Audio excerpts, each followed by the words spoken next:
ಸುತ್ತ ಭೈರವಂ ಭೈರವಾಕಾರ ಭದ್ರಂ ಭದ್ರೇಶ್ವರ ಪ್ರಭೋ ರುದ್ರಂ ರುದ್ರಗಣಾಧೀಶ ವೀರಭದ್ರಂ ಅಹಮ್ಮದೆ ಗುರು ವೀರಭದ್ರನ ಮರಗಳಿಗೆ ಬೋಧಿಸುತ್ತ ಯಾವ ಬಸವೇಶ್ವರರ ಶ್ರೀಗದ ವಿಜೃಂಭಣೆಯ ವಾರ್ಷಿಕ ಜಾತ್ರಾ ಮಹೋತ್ಸವದ ಕೊಂಡ ಮಹೋತ್ಸವಕ್ಕೆ ವೀರಭದ್ರೇಶ್ವರನ ಹಣತೆಯಾದಂತಹ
ಬಾ ಎಂದು ವಚಿಸಿದೊಡೆ, ಬಾ ಎಂದು ವಚಿಸಿದೊಡೆ ಮೊದನಾತ್ಮಕ ಸ್ವರೂಪಕನಾದಂತಹ ಬಸವೇಶ್ವರ. ಫಲರೇ ರುದ್ರ, ಮುದ್ದು ಬಸವ, ಬಯಲು ಬಸವ, ತಂದೆ ಬಸವ, ಜೋಡಿ ಬಸವ, ನಾನಾ ಕ್ಷೇತ್ರಗಳಲ್ಲಿ ನಾನಾ ಅವತಾರವನ್ನು ಎತ್ತಿಬಿಟ್ಟು ಬಲರೇ ರುದ್ರ, ಯಾವ ಸುಕ್ಷೇತ್ರವಾದಂತಹ ನೀ ನುಡಿದಂತಹ ನುಡಿ ಪಾವನವಯ್ಯ, ನೀನು ಇರಿಸಿದಂತಹ ಈ ದರ ಪಾವನವಯ್ಯ. ಪುಣ್ಯದ ಪುಣಗದ ಪುಂಜರದ ಮುಕ್ತಿ ಕ್ಷೇತ್ರವಾದಂತಹ ಯಾವ ಬಳಿಯ ಹಣ್ಣನಹಳ್ಳಿ, ಯಾವ ಸದ್ಗುರು ಬಸವೇಶ್ವರರ ಹೃದಯದ ವಿಜೃಂಭಣೆಯ ವಾರ್ಷಿಕ ಜಾತ್ರಾ ಮಹೋನ್ನೋತ್ಸವದ ಹತ್ತಿಕೊಂಡ ಮಹೋನ್ನೋತ್ಸವದಲ್ಲಿ ಯಾವ ಖಂಡಗಲಿ ವೀರಭದ್ರನ ವೀರ ನರ್ತನದೊಂದಿಗೆ ಅದರೇ ರುದ್ರ ಯಾವ ವೀರ ಚೌಡೇಶ್ವರಿಯ ಪರಮ ಅವತಾರವಾಗಿ ಎತ್ತಿಬಿಟ್ಟು ಅದರೇ ರುದ್ರ ವೀರಭದ್ರನ ಮನದರಸಿಯಾಗಿ ಅದರೇ ರುದ್ರ ವೀರಭದ್ರನ ಕೋಪಾಗ್ನಿ ಜ್ವಾಲೆಯನ್ನ ಕಡಿಮೆ ಮಾಡಿದಂತಹ ಏಕೈಕವೆಂದರೆ ಅದು ಭದ್ರಕಾಳಿಯೊಬ್ಬಳೆ. ಅದರೇ ರುದ್ರ ಭದ್ರಕಾಳಿಯನ್ನ ಒಮ್ಮೆ ಮನಭಕ್ತಿ ಪೂರ್ವಕವಾಗಿ ಸ್ಮರಿಸೋಣ. ಯಾ ದೇವಿ ಸರ್ವಭೂತೇಷು ಆತ್ಮರೂಪೇಣ ಸಂಸ್ಥಿತಃ ನಮಸ್ತಸ್ಸೈ ನಮಸ್ತಸ್ಸೈ ನಮಸ್ತಸ್ಸೈ ನಮೋ ನಮಃ. ಬಲರೇ ರುದ್ರ, ಅಪ್ಪರೇ ರುದ್ರ, ಡಮರು ಡಮರು ಡಮ ಶಾಕಿನಿ ಭಾಕಿನಿ ಎಂಡ ಮೂಳೆಗಳ ಕಾಳಿ ಭದ್ರಕಾಳಿ.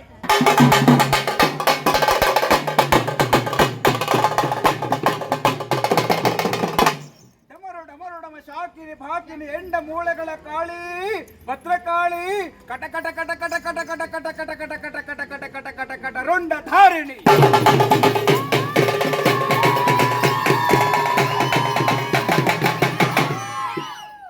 ಅಂಬೆ ಜಗದಂಬೆ, ಅಂಬೆ ಮೂಕಾಂಬೆ, ಅಂಬೆ ಮಾರಿಕಾಂಬೆ ನಾನಾ ಕ್ಷೇತ್ರಗಳಲ್ಲಿ ನಾನಾ ಅವತಾರವನ್ನು ಎತ್ತಿಬಿಟ್ಟು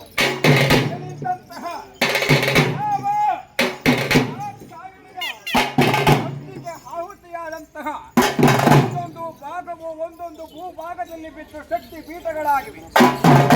ರುದ್ರ ಪರೇ ರುದ್ರ ಮಾತೃಕೆಯ ಅಡಿದಾಬರಗಳಿಗೆ ಮಣಿಸುತ್ತ ಆ ಬಸವೇಶ್ವರ ಜಾತ್ರಾ ಮಹೋನ್ನೋತ್ಸವಕ್ಕೆ ಗುರು ವೀರಭದ್ರ ಶ್ರೀಮತ್ ಪರಮ ಪಾವನ ಚರಿತ ಯಾರುದರ ಸನ್ಮೋಹನಾಂಗ ಮದನ ಮರ್ತನ ಮಾಯ ಕೋಲಾಹಲ ನಿರಂಜನ ನಿಗಮ ಹರಿಗೋಕ್ಷರ ಪರಮೇಶ್ವರ ಸ್ವರೂಪ ಈಶ್ವರನ ಮುಖ ಕಾಳಾಸುರನ ತಲೆ ಶರಣಾರವಿಂದ ಷಡಸ್ಥಲ ಬ್ರಹ್ಮ ಜ್ಞಾನ ಪ್ರವಾಮಯ ರಾಜಾದಿರಾಜ ರಾಜ ಪರಮೇಶ್ವರ ಶೌರ್ಯ ಪ್ರತಾಪ ಸಿಂಹ ವೀರಗಾಸೆಯ ಹರಾಜ್ಯ ದೈವ ಗುರು ವೀರಭದ್ರನ ಅಡಿದಾಬರಗಳಿಗೆ ವಂದಿಸುತ್ತ ವೀರಭದ್ರ ಬಲ್ಲೆ ಬಲ್ಲೆ ಬಲ್ಲರೆ ಬಲ್ಲೆ ಬಲ್ಲೆ ಬಲ್ಲರೆ ಬಲ್ಲೆ ಬಲ್ಲೆ ರತ್ನ ಬಲ್ಬಲರೆ ಬಲ್ಬಲರೆ ಬಲ್ಬಲರೆ ರುದ್ರ ಬಲರೆ ಬಲರೆ ಭಾಲ್ವರೆ ಭಾಲ್ವರೆ ಭಾಲ್ವರೆ ಬಲರೆ ವೀರಭದ್ರ ವೀರಭದ್ರ ವೀರಭದ್ರ ಶಿವರುದ್ರ ಮಹಾರುದ್ರ ಶಿವರುದ್ರ ಮಹಾರುದ್ರ ಶಿವರುದ್ರ ಮಹಾರುದ್ರ ಶಿವರುದ್ರ ಮಹಾರುದ್ರ ರುದ್ರ ರುದ್ರ ರುದ್ರ ರುದ್ರ ರುದ್ರ ರುದ್ರ ರುದ್ರ ರುದ್ರ ರುದ್ರ ರುದ್ರ ರುದ್ರ ರುದ್ರ ಶಿವನ ಮಗ ಭದ್ರಕಾಳಿ ಗಂಡ ಶ್ರೀ ವೀರಭದ್ರ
ಒಳಗೆ ಆದಿ ಅನಾದಿ ಕಾಲದಿಂದಲೂ ನೆಲೆಗೊಂಡಂತಹ ಪಾರ್ವತಿ ಪರಮೇಶ್ವರ ಸಹಿತರಾಗಿ ಮಹಾಗುರು ವೀರಭದ್ರೇಶ್ವರರ ಹಿತಾರ್ಚನೆಯೊಂದಿಗೆ ಯಾರಿಗೂ ಯಾವುದೇ ವಿಧವಾದಂತಹ ದೋಷಗಳು ಬಾರದಿರಲಿ, ಸಕಲ ಸನ್ಮಂಗಳನ್ನು ಉಂಟು ಮಾಡಲೆಂಬುದಾಗಿ ನುಡಿಯುತ್ತೆ.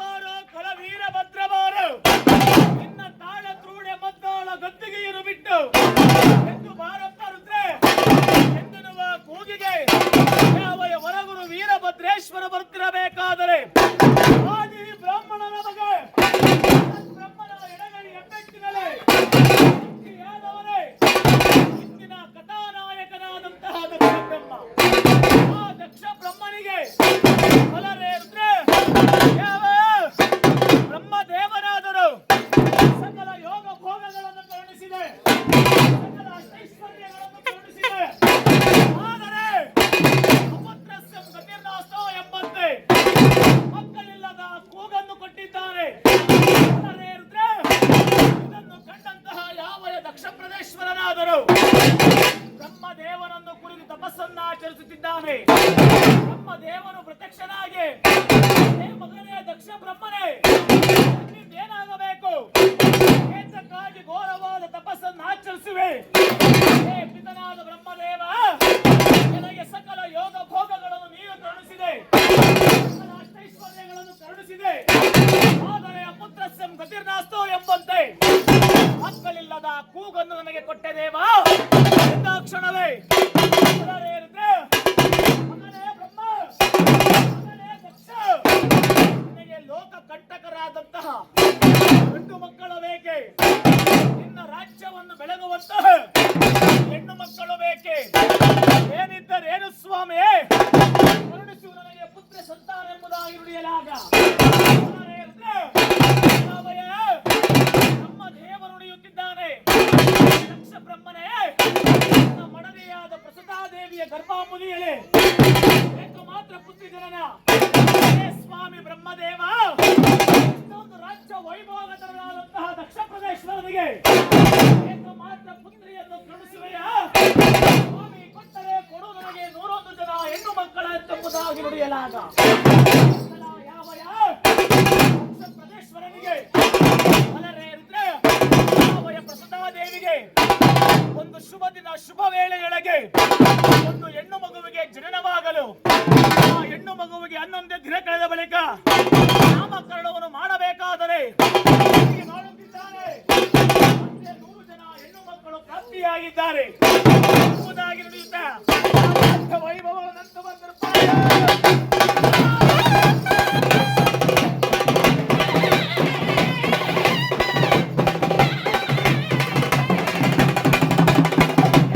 ದೇವ ಆ 101 ಜನ ಹೆಣ್ಣು ಮಕ್ಕಳಿಗೆ ನಾಮಕರಣವನ್ನು ಮಾಡಬೇಕು. ಯಾರಿಗೆ ಯಾವ ಹೆಸರನ್ನು ಇಡಬೇಕು ಎಂದು ಚಿಂತಾಕ್ರಾಂತನಾಗಿರಬೇಕಾದರೆ ಯಾವ ನಾರದೇಶ್ವರರು ಪ್ರತ್ಯಕ್ಷರಾಗಿ ಹೇ ದಕ್ಷ ಪ್ರದೇಶ್ವರರೇ ಚಿಂತಿಸಬೇಡಿ, 101 ಜನ ಹೆಣ್ಣು ಮಕ್ಕಳಿಗೆ ನಾನು ನಾಮಕರಣವನ್ನು ಮಾಡುತ್ತೇನೆಂಬುದಾಗಿ ಹೇಳಿದಾಗ ಹಿರಿಯ ಮಗಳಿಗೆ ದಾಕ್ಷಾಯಿಣಿ ಎಂದು ನಾಮಕರಣವನ್ನು ಮಾಡಿದ್ದಾನೆ. ಎರಡನೆಯ ಮಗಳಿಗೆ ಸರಸ್ವತಿ ಎಂಬುದಾಗಿ ನಾಮಕರಣವನ್ನು ಮಾಡಿದ್ದಾನೆ. ಮೂರನೇ ಮಗಳಿಗೆ ಬಲ್ಲರೇ ರುದ್ರ, ಮೂರನೇ ಮಗಳಿಗೆ ಸರಸ್ವತಿ ಎಂದು ನಾಮಕರಣವನ್ನು ಗೈದು ನಾಲ್ಕನೇ ಮಗಳಿಗೆ ರೋಹಿಣಿ ಎಂಬುದಾಗಿ 96 ಮಂದಿ 96 ಹೆಸರುಗಳನ್ನು ಬಿಟ್ಟು ಜೋಗಳವನ್ನು ಪಾಡುತ್ತಿರಬೇಕಾದರೆ ಹೀಗೆ ಕಾಲಾಂಧ ಕಾಲಗಳು ಕಳೆದು ಹೋಗಿವೆ, ಋತುಗಳು ಕಳೆದು ಹೋಗಿವೆ. ಎಲ್ಲ ಹೆಣ್ಣು ಮಕ್ಕಳು ಬೆಳೆದು ದೊಡ್ಡವರಾಗಿದ್ದಾರೆ. ಅವರಿಗೆ ಕಲ್ಯಾಣವನ್ನು ಮಾಡಬೇಕು. ಆದರೆ ಯಾರಿಗೆ ಯಾರನ್ನು ಕೊಡಬೇಕು ಇರಬೇಕಾದರೆ ನಾರದೇಶ್ವರ ಪ್ರತ್ಯಕ್ಷರಾಗಿ ದಕ್ಷ ಬ್ರಹ್ಮನೇ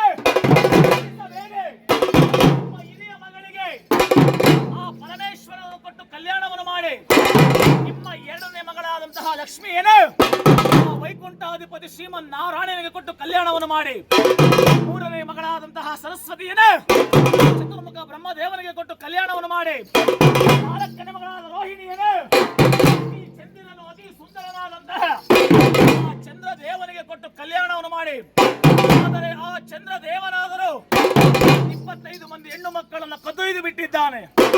ಇರಬೇಕಾದರೆ ದೇವಾನು ದೇವತೆಗೆ ಕೊಟ್ಟು ಕಲ್ಯಾಣವನ್ನು ಮಾಡಿದ್ದಾರೆ. ಹೀಗೆ ಋತುಗಳು ಕಳೆದು ಹೋಗಿವೆ, ಮಾಸಗಳು ತಿರುಗಿ ಹೋಗಿವೆ. ಯಾವ ಪ್ರಸುತಾ ದೇವಿ ಓಡೋಡಿ ಬಂದು, ಹೇ ದಕ್ಷ ಬ್ರಹ್ಮರೇ, ದಕ್ಷ ಬ್ರಹ್ಮರೇ ಎಂದ ಕ್ಷಣವೇ ಎಲ್ಲ ಹೆಣ್ಣು ಮಕ್ಕಳನ್ನು ನಾವು ನೋಡಬೇಕೆಂಬುದಾಗಿ ಹಂಬಲವಾಗಿದೆ. ಆದ ಕಾರಣ ಎಲ್ಲ ಹೆಣ್ಣು ಮಕ್ಕಳನ್ನು ನಾವು ನೋಡಬೇಕೆಂಬುದಾಗಿ ನುಡಿಯಲಾಗ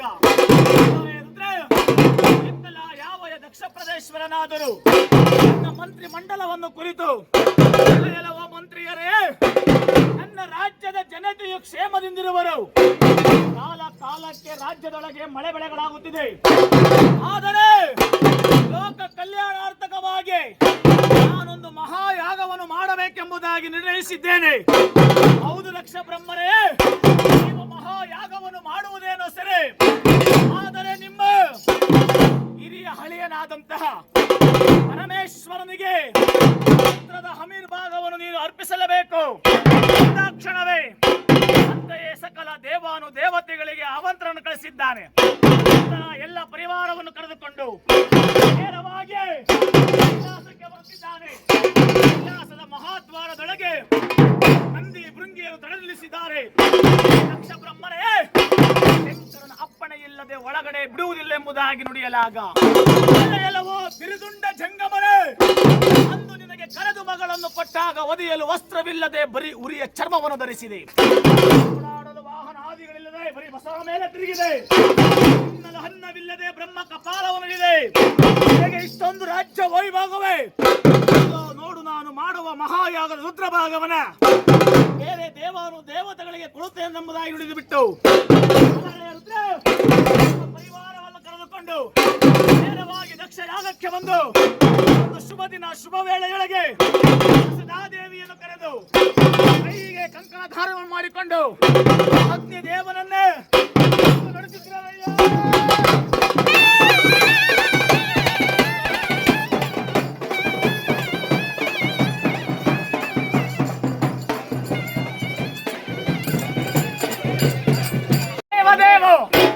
ಲೋಕ ಕಲ್ಯಾಣಾರ್ಥಕವಾಗಿ ಸಕಲ 12 ಗ್ರಾಮದ ರಾಜನ 300 ಉದ್ದಯುಳ್ಳ ಯಾಗ ಕೊಂಡವನ್ನು ರಚಿಸಿ ಆ ಯಾಗ ಕೊಂಡಕ್ಕೆ ಇಂತಪ್ಪ ಮಹಾಮನಿಯಾದ ದೀಕ್ಷೆ, ಮಹಾಮನಿ ವಸಿಷ್ಠ, ಮಹಾಮನಿ ಪುಂಗವ, ಈ ನಾರದ ಮೊದಲಾದಿಗಳನ್ನು ಕರೆಸಿಬಿಟ್ಟು ರುದ್ರ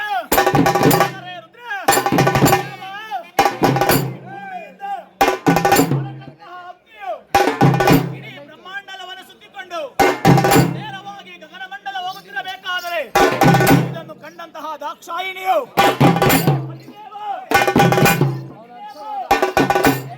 ಮಹಾಪ್ರತಾಪ ಜ್ವಾಲೆ ಬರುತ್ತಿದೆ.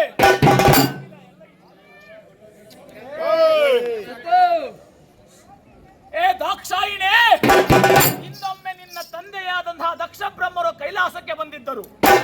ನೀನಾಗಲಿ ನಾನಾಗಲಿ ಆದರ ಸತ್ಕಾರವನ್ನು ಮಾಡಲಿಲ್ಲ, ಭಯಭಕ್ತಿಯಿಂದ ಕಾಣಲಿಲ್ಲ. ಆದ ಕಾರಣ ಕೈಲಾಸದ ಗದ್ದಿಗೆಯನ್ನು ತಾನು ಪಡೆದುಕೊಳ್ಳ ಹಂಬಲಕ್ಕಾಗಿ ಮಾರಣ ಹೋಮವನ್ನು ಏರ್ಪಡಿಸಿದ್ದಾನೆ. ಪರಮಾತ್ಮ, ನನ್ನ ತಂದೆಯ ಬಂದಿಹ ನೀ ಏಕೆ ಮಾತನಾಡಲಿಲ್ಲ ಸ್ವಾಮಿ? ಮಾತನಾಡದಿದ್ದರೆ ಹೋಯಿತು ಸ್ವಾಮಿ. ಅವರು ಮನೆ ಎಂಬ ಮಮಕಾರವು ನನಗಿಲ್ಲವೇ? ದಕ್ಷ ಯಾಗಕ್ಕೆ ಹೋಗಬೇಕೆಂಬುದಾಗಿ ನುಡಿಯಲಾಗ ಬೇಡವೇ ದಾಕ್ಷಾಯಿಣಿ? ಹೋದೆಯಾದರೆ ನೀನು ಪ್ರಾಣ ಸಹಿತ ಹಿಂತಿರುಗಿ ಬರುವುದಿಲ್ಲ. ಹೋಗಬೇಡವೇ ಎಂದೆಷ್ಟು ವಿಧೆಂದು ಹೇಳಿದರು. ಈಶ್ವರನ್ನು ಕರೆದುಕೊಂಡು ನೇರವಾಗಿ ದಕ್ಷ ಯಾಗಕ್ಕೆ ಹೋಗುತ್ತಿರಬೇಕಾದರೆ ಈ ಮಧ್ಯದಲ್ಲಿ ಅನೇಕ ಅಡಚಣೆ ಉಂಟಾದಾಗ ಜಗನ್ಮಾತೆ ಜಗದೀಶ್ವರೇ, ನಾವು ದಕ್ಷ ಯಾಗಕ್ಕೆ ಹೋಗುವುದು ಬೇಡ, ಕೈಲಾಸಕ್ಕೆ ಬೇಡ ನಂದಿ, ಮುಂದಿಟ್ಟ ಕಾಲನ್ನು ಹಿಂತೆಗೆದು ಬೇಡ, ದಕ್ಷ ಯಾಗಕ್ಕೆ ನಡೆಯಂದಾಗ ದಕ್ಷ ಯಾಗಕ್ಕೆ ಬಂದು ಎಲ್ಲೆಲ್ಲವೋ ಪಿತನಾದ ದಕ್ಷ ಬ್ರಹ್ಮರೇ, ಎಲ್ಲೆಲ್ಲವೋ ಪಿತನಾದ ದಕ್ಷ ಬ್ರಹ್ಮರೇ, ಶಿವನೊಡನೆ ವಿರೋಧವನ್ನು ತಾಳಿಕೊಂಡು ಅನೇಕ ಮಂದಿ ಸುಟ್ಟು ಹೋಗಿದ್ದಾರೆ. ಯಮಗೆ ಬರಬೇಕಾದ ರುದ್ರದ ಅಮಿರ್ಭಾಗವನ್ನು ಕೊಟ್ಟು ಯಜ್ಞವನ್ನು ಪರಿಸಮಾಪ್ತಿಗೊಳಿಸು. ನಿನ್ನನ್ನು ಬಾ ಎಂದು ಕರೆದವರು ಯಾರು? ಅಂದು ನಿನ್ನ ಗಂಡನ ಮನೆಗೆ ಬಂದಾಗ ನಿನ್ನ ಗಂಡನ ತೊಡೆಯ ಮೇಲೆ ಬೆಲ್ಲ ಹೊಡೆದ ಹಿಂದೇಕೆ ಬಂದೆ ಎಂದು ಗುಡಿಗುಡಿಸಿ ಆರ್ಭಡಿಸಲಾಗ ಮೂಢ ದಕ್ಷ ಶಿರವ ಕಳೆದುಕೊಂಡು ಕುರಿತಲೆಗೆ ಪ್ರಾಪ್ತಿಯಾಗಬೇಡ. ನಮಗೆ ಬರಬೇಕಾದ ರುದ್ರದ ಅಮಿರ್ಭಾಗವನ್ನು ಕೊಟ್ಟು ಯಜ್ಞವನ್ನು ಪರಿಸಮಾಪ್ತಿಗೊಳಿಸು. ದಾಕ್ಷಾಯಿಣಿ ತಿನ್ನಲು ಅನ್ನವಿಲ್ಲದ ತಿರಿದುಂಡ ಜಂಗಮನವನು, ಓಡಾಡಲು ವಾಹನಾದಿಗಳಿಲ್ಲದೆ ಬಸವನ ಮೇಲೆ ತಿರುಗಿದವನು, ಮದಿಯಲ್ಲಿ ವಸ್ತ್ರವಿಲ್ಲದೆ ಉರಿಯ ಚರ್ಮವನ್ನು ಧರಿಸಿದವನು, ಅಂತಪ್ಪ ಮಹಾನಿಗೆ ಮಹಾಯಾಗ ರುದ್ರಭಾಗವೇ ಎಂಬುದಿಲ್ಲವೇ ನಿಂದನೆಯನ್ನು ಕೇಳದಂತಹ ದಾಕ್ಷಾಯಿಣಿಯು ಶಂಕರನಿಗೆ ಹೋಗಿ ತಿಳಿಸು. ಮುಂದಿನ ಜನ್ಮದಲ್ಲಿ ಪರ್ವತರಾಜನ ಮಗಳಾಗಿ ಪಾರ್ವತಿಯಾಗಿ ಎನಿಸಿ ಆ ಶಂಕರನನ್ನು ಕಲ್ಯಾಣವಾಗುತ್ತೇನೆಂಬುದಾಗಿ ಹಿಡಿದು ಬಿಟ್ಟು ನಗರ ಉರಿಯುತ್ತಿರುವ ಹೋಮ ಕೊಂಡನಾಳ್ವಿದು.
ಏನು ಹೇಳುತ್ತಿರುವೆ ನಂದಿ? ಮೊದಲೇ ಹೇಳಿದ ವಿಚಾರವೇನು? ನಿನ್ನ ತಾಯಿಯಾದಂತಹ ದಾಕ್ಷಾಯಿಣಿಯನ್ನು ಕ್ಷೇಮವಾಗಿ ಕರೆತರುವ ಭಾರವು ನಿನ್ನದಲ್ಲವೇ? ಹೇ ಪರಮಾತ್ಮ, ನಾ ಎಷ್ಟು ಹೇಳಿದರೂ ಕೇಳಲಾರದಂತಹ ದಾಕ್ಷಾಯಿಣಿಯು ಉರಿವಾಗ್ತಿ ಕೊಂಡದಾಳು ತುಮಿಕಿ ಹಸು ನೀಗಿ ಬಿಟ್ಟಿದ್ದಾಳೆ ಎಂದ ಕ್ಷಣವೇ ವಿಷಯವನ್ನು ತಿಳಿದ ಕ್ಷಣ ಯಾವಯ ಮುಡಯನಾದ ಶಂಕರನಾದರೂ ತನ್ನ ಕೈಲಾಸ ಗಿರಿ ಶಿಖರದಲ್ಲಿ ನಿಂತು ಶಿವ ತಾಂಡ ನೃತ್ಯವನ 60 ಬಾದನ ಕೀಲದ ಓಲಗ ವಾದ್ಯ ವೈಭವಗಳೊಂದಿಗೆ ಎಂತ ಭಾರತೀಯರಯ್ಯ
पूजां समर्पयामि वनस्पतिरसोपेतु दिव्यधूपमाग्रापयामि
ಕಾರಣವೇನು?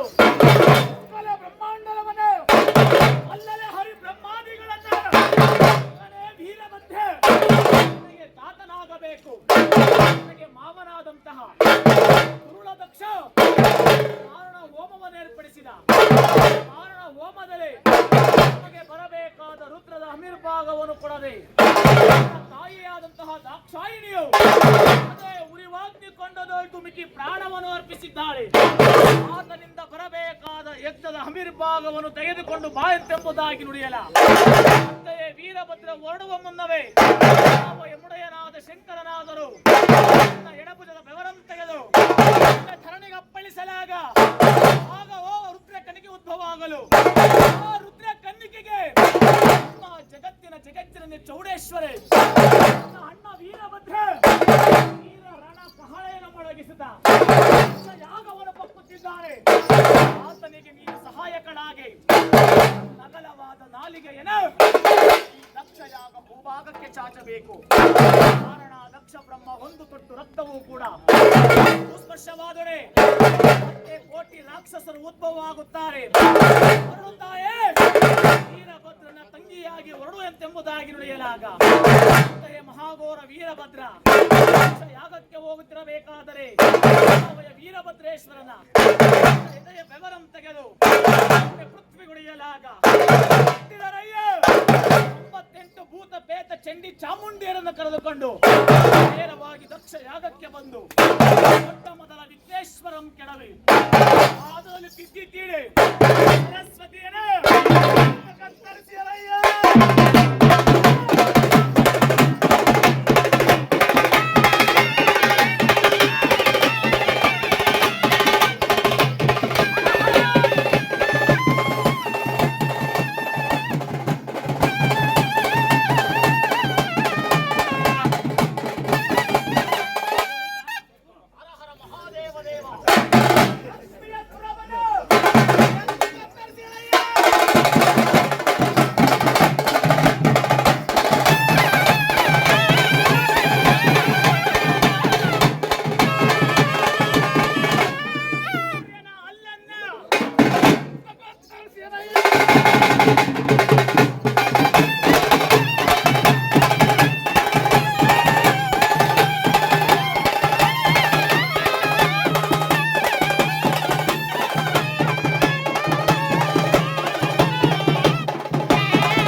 ಕತ್ತರಿಸಿ ಹಕ್ಕಿಯ ನಾಲಿಗೆಯನ್ನರಿದು ಎಲೆಯೆಲವ ದಕ್ಷ ನಮಗೆ ಬರಬೇಕಾದ ರುದ್ರದ ಅಮಿರ್ಭಾಗವನ್ನು ಕೊಟ್ಟು ಈ ಯಜ್ಞವನ್ನು ಪರಿಸಮಾಪ್ತಿಗೊಳಿಸು.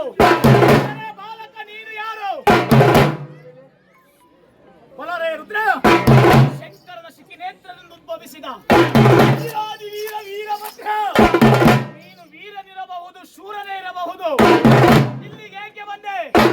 ಯಜ್ಞದಿಂದ ಆಚೆಗೆ ನಡೆಯಂತೆಂಬುದಾಗಿ ನುಡಿಯಲಾಗ ಹೇ ದಕ್ಷ, ನನ್ನ ತಂದೆಗೆ ಬರಬೇಕಾದ ರುದ್ರದ ಅಮಿರ್ಭಾಗವನ್ನು ಕೊಟ್ಟು ಯಜ್ಞವನ್ನು ಪರಿಸಮಾಪ್ತಿಗೊಳಿಸು. ಇಲ್ಲವಾದರೆ ದಕ್ಷ ಧ್ವಂಸಿಯಾಗಿ ಮಾಡು ಎಂದ ಕ್ಷಣವೇ ಇಂದಪ್ಪ ಯಾವ ಬ್ರಹ್ಮದೇವನನ್ನು ಕರೆದಿದ್ದಾನೆ. ಬ್ರಹ್ಮದೇವ ನನಗೆ ಬೇಡವೆಂದು ಹೊರಟು ಹೋಗಿದ್ದಾನೆ. ವಿಷ್ಣುವನ್ನು ಕರೆದಿದ್ದಾನೆ. ವಿಷ್ಣು ನನಗೆ ಬೇಡವೆಂದು ಕರೆದಿದ್ದಾನೆ. ನಾವು ಸ್ವೀಕಾರ ಮಾಡದಿದ್ದರೆ ಹೋಯಿತು. ವೇದ ಪುರೋಹಿತರನ್ನು ಕರೆದು ಓಂ ಋಗ್ವೇದಾಯ ಸ್ವಾಹ, ಯಜುರ್ವೇದಾಯ ಸ್ವಾಹ, ಸಾಮವೇದಾಯ ಸ್ವಾಹ, ಅಥರ್ವಣ ವೇದಾಯ ಸ್ವಾಹ, ಇನ್ನೇನು ದಕ್ಷ ಬ್ರಹ್ಮಾಯ ಸ್ವಾಹ ಎನ್ನಬೇಕು. ವಲ್ಲಭನಾದಂತಹ ಮಹಾಘೋರ ವೀರಭದ್ರ ಗುರುಳ ದಕ್ಷ ಬ್ರಹ್ಮನ ಶಿರವನ್ನರಿದು ಅವಯ ಕುಸುತಾದೇವಿ ಓಡೋಡಿ ಬಂದು ವೀರಭದ್ರ ನನಗೆ ಮಾಂಗಲ್ಯ ಭಿಕ್ಷೆಯನ್ನು ಕೊಡುವಂತೆಂಬುದಾಗಿ ನುಡಿಯಲಾಗ ಮಕ್ಕಳಲ್ಲಿ ಇದ್ದಂತಹ ಚೌಡಿಯನ್ನು ಕರೆದು ಚೌಡೇಶ್ವರೇ ದಕ್ಷನ ಬ್ರಹ್ಮನ ಶಿರವನ್ನು ಕೊಡುವಂತೆಂಬುದಾಗಿ ನುಡಿಯಲಾಗ ವೀರಭದ್ರ ಇಲ್ಲಿರುವ ರಾಕ್ಷಸರ ತಲೆಯೇ ನನಗೆ ಸಾಲದೆ ಹೋಯಿತು. ಎಲ್ಲಿಂದ ತಂದುಕೊಳ್ಳಲು ಶಿರವನ್ನ ಎಂಬುದಾಗಿ ನುಡಿಯಲಾಗ ಯಜ್ಞಕ್ಕೆ ಹಾವು ತಂದಂತಹ ತಲೆಯನ್ನು ಕತ್ತರಿಸಿ ಉಳಿದ ಬಿಂಬಕ್ಕೆ ಜೋಡಿಸಿ ಎಡಗಾಲಿನ ಮುಂಗುಷ್ಟಕ್ಕೆ ಕಟ್ಟಿಕೊಂಡು ನೇರವಾಗಿ ಕೈಲಾಸಕ್ಕೆ ಹೋಗುತ್ತಿರಬೇಕಾದರೆ ಮುಡೆಯನಾದ ಶಂಕರನಾದರು ಬಲಭುಜದ ಬೆವರನ್ನು ತೆಗೆದು ಕರಡಿಗಪ್ಪಳಿಸಲಾಗ ರುದ್ರ ಕನ್ನಿಕೆ ಉದ್ಭವ ಆಗಲು ರುದ್ರ ಕನ್ನಿಕೆಗೆ ಭದ್ರಕಾಳಿ ಎಂದು ನಾಮಕರಣವನ್ನು ಮಾಡಿ ನೀವು ಭದ್ರಕಾಳಿಗೂ ವಿವಾಹವನ್ನು ಮಾಡಿ ಸಲ್ಲಬೇಕಾದ ರುದ್ರದ ಅಮಿರ್ಭಾಗವನ್ನು ತೆಗೆದುಕೊಂಡು ಕೈಲಾಸಕ್ಕೆ